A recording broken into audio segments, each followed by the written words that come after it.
물은 우리 주위 어디에나 존재합니다.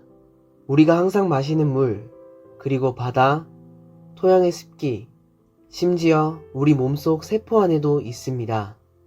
나이, 성별, 그리고 체지방 지수와 같은 다양한 요소에 따라 차이가 나지만 일반적으로 인간의 몸은 평균 55에서 66%가 물로 구성되어 있습니다.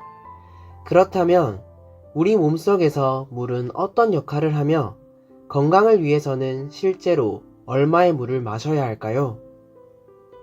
물은 우리 몸속에서 관절과 관절 사이에 완충작용을 하도록 돕고 체온을 조절하며 뇌와 척수에 영양을 공급합니다. 물은 혈액에만 있는 것이 아닙니다. 성인의 뇌와 심장은 거의 4분의 3이 물로 이루어져 있습니다. 바나나 속 수분량과 동일합니다. 폐는 83%로 사과와 비슷합니다. 심지어 뼈도 31%가 물로 이루어져 있습니다.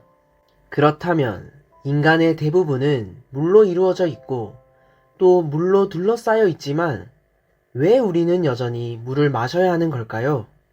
매일 우리는 땀과 소변 그리고 장 활동으로 2리터에서 3리터의 수분을 잃습니다. 심지어 호흡할 때도 수분이 배출됩니다. 따라서 생존의 필수적인 활동들로 인하여 잃은 수분을 우리는 보충해야만 합니다. 핵심은 균형 잡힌 수분 섭취입니다. 물을 너무 적게 마시면 나타나는 탈수 증상과 그 반대인 수분 과다 섭취도 당연히 피해야 합니다. 이 두 증상은 신체 전반에 크게 악영향을 끼칠 수 있기 때문입니다. 먼저 수분이 부족하면 우리 몸에 어떤 변화가 찾아올까요? 혈액은 더 많은 수분을 흡수하게 되어 결국 농축되고 진한 소변을 생성하게 합니다. 그러므로 탈수 증상이 심해지면 체력과 기분, 혈압이 눈에 띄게 저하될 수 있습니다. 심각하게는 인지장애 증상까지도 유발할 수 있습니다. 반대로 수분 과다 섭취로 인한 저나트륨 혈증은 보통 단시간에 과도한 수분 섭취로 발생합니다. 운동선수들이 종종 이 증상을 겪곤 하는데 극한의 신체 상태에서의 수분량을 조절하지 못해 발생하는 문제입니다. 신장은 묽은 소변의 양을 감당할 수가 없어 두통과 구토, 드물게는 발작과 체악의 경우 극단적으로는 죽음을 유발할 수도 있습니다.